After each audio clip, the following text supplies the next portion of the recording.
he comes back down to my parents and like, look, Chris is here on the screen, let's talk to him. And the first time they touched the computer was basically playing Wii with the grandkids. Because for them, like giving them a controller and saying like, oh, you moved that guy by moving this left and right didn't work, but like, oh, you play tennis by doing this? Okay, I can understand that. That's what touch interface is much simpler as well now. I've seen in a library, I saw it actually, somebody had this old screen there where you look up things, and they had a sign on it saying like, this is not a touch screen, stop trying to touch it. Because people expect that as the first functionality nowadays. They go somewhere and touch it. Like even on the train, when you press by your car, it's like all touch. It's very annoying. So when I do my own shopping scanner, and when I come to pay, I have to click on this one, I have to write that and support that. All these no, it's here, no, it's here, and now it's there. All these self-checkouts were supposed to be faster, but they always have to have some person from the supermarket stand next to it and explain it to people.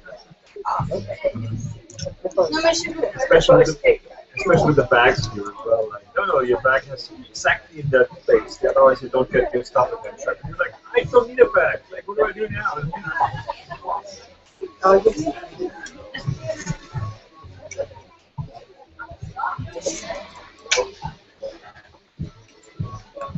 When you use the touch, then you really want to touch everything.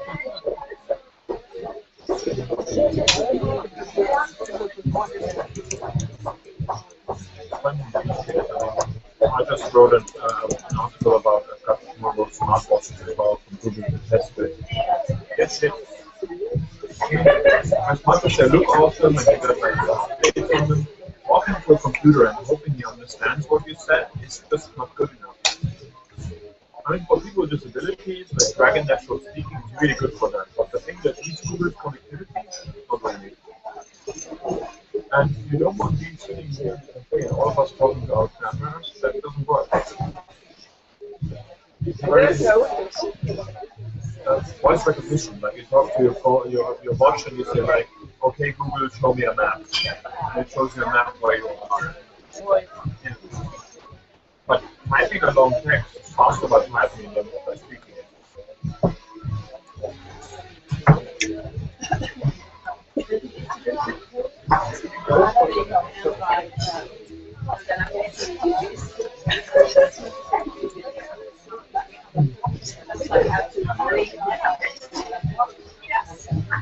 It's interesting when I found some radio journalists, the newscast at the radio station, and there I learned completely unlearn what I did in school. In school, you just write as many words as you need. Students are very, very like, I don't want to write. Yeah. Whereas in what I did in radio and what I do now, it's like I write down as much as I can, then I go through it 3 times and delete everything that's not absolutely necessary, and then I release it. So it's like this stream of consciousness, get everything out, and then remove the things you don't want to have. I'll make a second article out of it.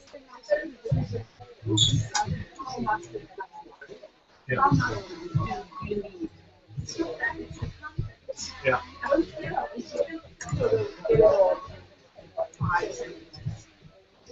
Yeah. Well, that's German for that, like 5 sentences and 5 things. I don't know what.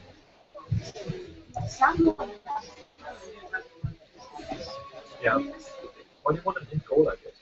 It's easier to work towards an end goal than to say like, oh, when you don't have anything more to say, then you're finished. Okay, I don't have anything to say.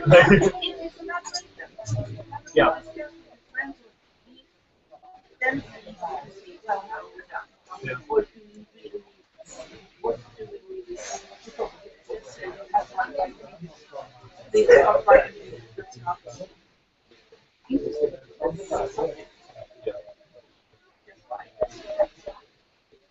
Yeah, that's the question of the classroom thing, that you don't teach people to reach a goal and get a mark, how you teach people to figure out what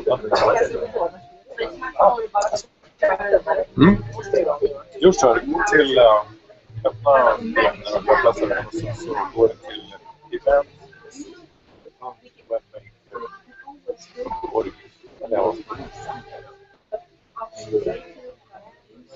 Eller om du då kan du googla på biblerian.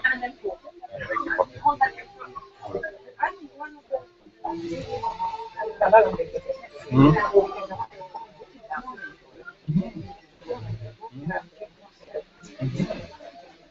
The biggest thing we have to do now is Jag lägger bort det.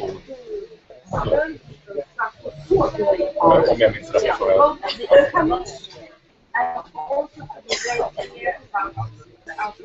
ja, då om du riggar vad har du om du kommer så kan du handla kommer så det funkar som en vändning som hanterar det. Jo, men det är men om du, det är jättekul för då inspirerar det fler att annanstans säger man ser att det finns som har använt sig. Jag tror det är en lördag. Going to Germany, I never had a multiple choice test. All we have to do is like describe what we our answers always have to be the same sentence. In America, so you get the right boxes, and that means as a teacher, you use like 3 minutes to go through it. But it students to be random. Like, oh, yeah, that might be right, that might be right, that might be right. Like, why is it right? Why do you think this is right? Why do you think this is wrong? That question is never being asked because it's much harder to market. It's also much harder to be subjective. Men du, vi ska faktiskt ha arts in school. One time you gave the same picture 3 times to the teacher. Jag plockar fram den här. We got 3 different times. Jo, för att liksom ja, det börjar bra att ett sånt här that's what it sounded like.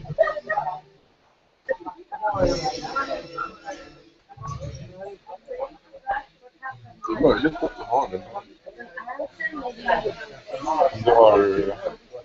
Om du har provat. Jag kommer aldrig i mål med de här uppföljningsverktygen i skolan jag är på, men jag synes aldrig göra Då kanske du inte har något. Nej, ja, så du kan ju, om du kan ju,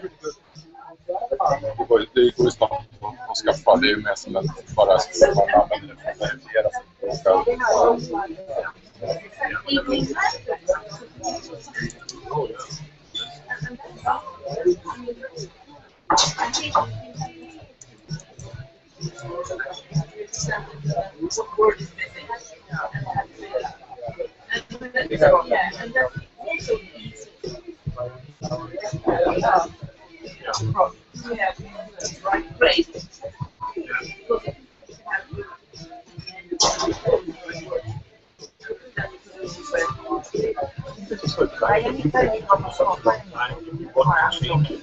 Rather than like, okay, I've done it enough, I know it now.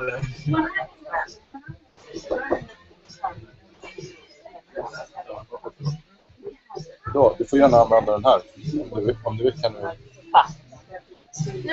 För det var det här jag tänkte tipsa om också. Att du ska ha liksom en staff training inför det här med bibliotekarier. Förstår du? Ja, men jag hinner inte. Nej, men vi gör så här då. Att du går till persona. Och sen så skapar du ett konto där. Men alltså jag har inte riktigt greppat det här med Mozilla heller. Har det något med Firefox att göra? Jag fattar, för ni pratade om för Firefox är en webbläsare. Ja. Inte Mozilla också en webbläsare? Mozilla är de som utvecklar Firefox. Okej, det är ett övergripande begrepp. Ja, då förstår jag. Och liksom Mozilla består av 2 delar. Det är Mozilla Corporation och Mozilla Foundation. Och det här som vi håller på med nu, det är liksom visst som man säger, det är som en spin-off av Mozilla Foundation. Och så Badges och så här Connected Learning-aktiviteter och det här Webmaker och så där. Det är liksom Makerkort. Det är liksom Mozilla Foundation. Och det är non-profit. There's a great talk in the TED. Nu ska vi se. Yeah.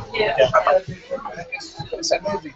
In 20 minutes, he just screws it up. It's so popular even in the TED that if you, there is one line I remember that this whole education system or the institution actually tries to make people professors. And professors are only people who live in their head, and they use their body as a transport mechanism to meetings. And that is so true. They're always thinking of something, and he said that if you want a real proof, go after a conference to a discotheque where people dance horribly to a different film of music, and all they're thinking is when they will go back to write a paper on this. So, it was awesome. There are a few TED talks about education and how the institutional education is not the right thing. And he also talked about that this institutional education was formed during industrial revolution. And the only Jag kan göra det där hemma was sen. to make Annars. people into entrepreneurs or something into that, not Jag vet inte some varför kind of jag inte får critical. upp, So the moment skapa nytt konto. Jag får like I liksom inte feel upp det. Jag tar inte so bara much- Den vet liksom förstås den här apparaten att du har det. kan ju ha det. Ja, men gör det då. dancers. Och sen, sen så, sen om du går till det här eventsidan på webben så har du alla makeup som händer över hela världen. Och där kan du söka på nästa video. Så får du upp det. Absolut. Ja, det är bara exakt. Extreme. Yes, Like, we only support det är things smart. that you really like to do. Så har du Some basic knowledge of all things has to be Och jag också. it's a very tricky approach to travel. But it's, I know people went about it from totally different approaches to the same solutions that I have. It's wonderful to see. But what I learned from them as well is they're super arrogant about being criticized because they never learned to deal with criticism. That's,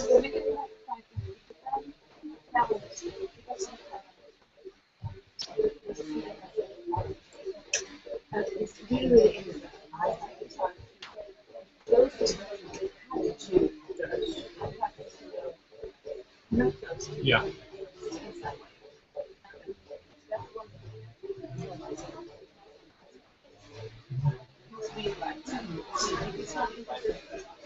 Yeah.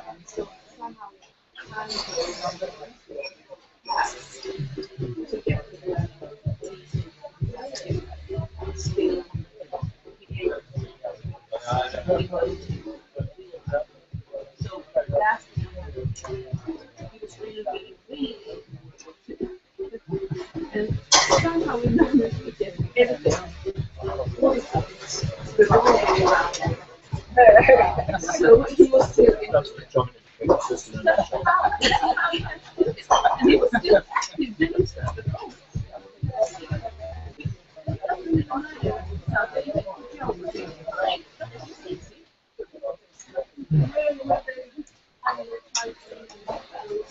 It's just a fun thing in Germany. We are not even allowed to sing our national anthem because the second phrase describes Germany as being half of France and half of Russia.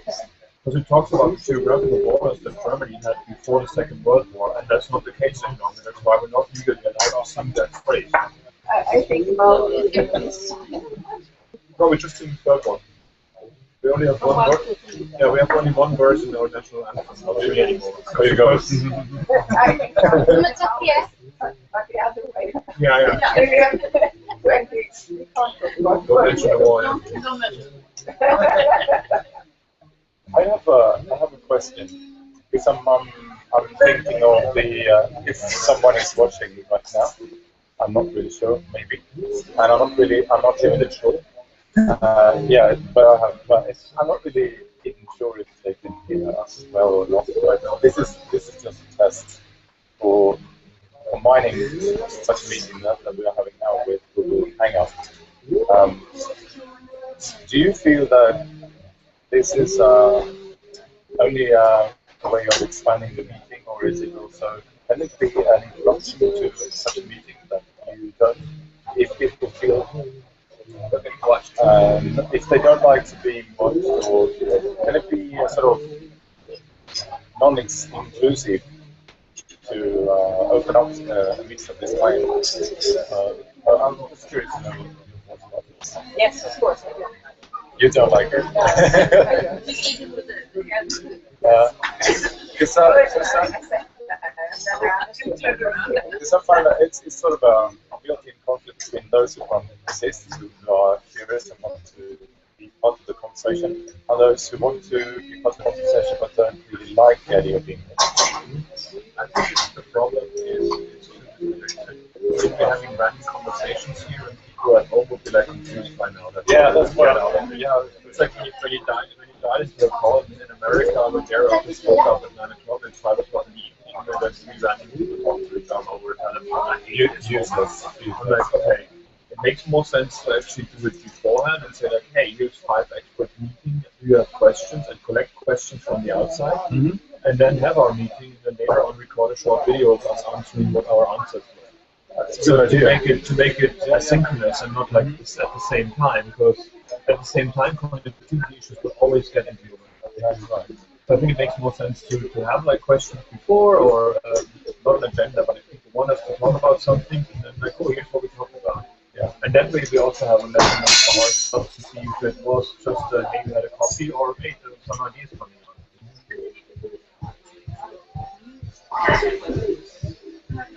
Yeah. What would you like us to talk about? What would you, who else is in the same situation as I am, and you might find somebody who had the same problems that you had and found a great solution. That's an excellent idea. I think we should try something like that next time. It's sort of becomes a bad product for all. It's, as you say, it's just the way we maintain the conversation right now, and it's not very easy for others to understand what's going on. More focus on we are connected with our outer space. We need to have them on the screen or something. Yeah, that makes it play. So next time we'll choose a place where we can actually see them, and people can connect and really be part of the conversation and not Then we have another situation. We know who they are, and they know us. Yeah, they can call us. Yeah. And not too creepy for the rest of the people in the restaurant. That's why it's their camera. Yeah, you're right. So it's a new prison science in Sweden. We're allowed to be in office next to the camera on us all day. Did you hear that about Denmark, where the guy was in prison and broke out to go to a dentist? He didn't have a dentist appointment in time, so he said he broke out of minimum security prison in Denmark to go to his dentist, get his tooth fixed, and came back, and they added 1 day to his sentence after that. So they were like, yeah, whatever. In Sweden a few years ago, there was also a prison where they forgot to lock the doors overnight, and the inmates had taken themselves a cake. Yeah. And I like that, because in England or America, it's basically a system that if you've done something wrong, you go there and you're basically stuck for the rest of your life. Because you don't come out of prison innocent anymore. You come out as a gang member, or you have to do all kind of other illegal things to protect yourself. Whereas here it's a reintegration process back into society.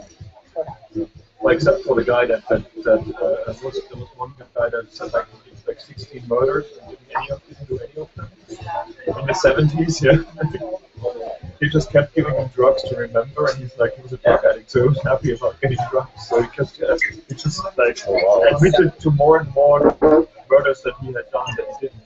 Now they got like 16 murders from the 70s that they have to find out who did it, which is too late.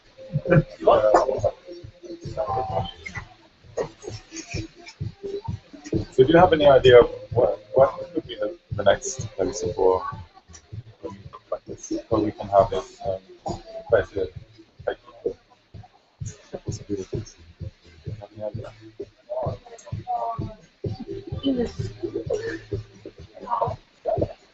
I mean,